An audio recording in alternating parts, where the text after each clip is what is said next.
নিকো উইলিয়ামসের দুর্দান্ত অ্যাসিস্টে স্পেন দ্বিতীয়বারের মতো বিশ্বকাপ জেতে। পুরস্কার বিতরণী অনুষ্ঠানের পর সে তার স্বর্ণপদকটি মায়ের গলায় পরিয়ে দেন, যা সামাজিক মাধ্যমে অনেক বেশি ভাইরাল হয়। নিকো উইলিয়ামসের বাবা মা ভালো জীবনের আশায় ঘানা ছেড়ে ইউরোপের পথে রওনা হন। সে যাত্রা ছিল খুবই কঠিন। তারা খালি পায়ে সাহারা মরুভূমি পাড়ি দেন। সবচেয়ে অবাক করার বিষয় হলো নিকোর মা মারিয়া তখন অন্তঃসত্ত্বা ছিলেন। তার গর্ভে ছিল বড় ছেলে ইনিয়াকি উইলিয়ামস। এত কষ্ট আর ঝুঁকির মধ্যেও তিনি মেলিল্লা সীমান্ত পেরিয়ে স্পেনে পৌঁছে যান।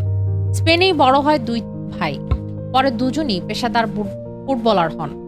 তবে জাতীয় দল বেছে নেওয়ার সময় তারা ভিন্ন সিদ্ধান্ত নেন। বড় ভাই ইনিয়াকি খেলেন ঘানার হয়ে আর ছোট ভাই নিকো খেলেন স্পেনের হয়ে। বিশ্বকাপের অফিসিয়াল পুরস্কার বিতরণী পর্ব শেষ হতেই স্টেডিয়ামেই নিকো উইলিয়ামস তার বিশ্বজয়ের স্বর্ণপদক মায়ের গলায় পরিয়ে দেন। যে মা একদিন পেটে সন্তান নিয়ে মরুভূমি আর সীমান্ত পার হয়ে তাদের এক নতুন পৃথিবী উপহার দিয়েছিলেন, বিশ্বজয়ের সর্বোচ্চ মঞ্চে মায়ের সেই আজীবন সংগ্রামের প্রতি নিকোর এই সম্মান প্রদর্শন পুরো ফুটবল বিশ্বকে কাঁদিয়েছিল।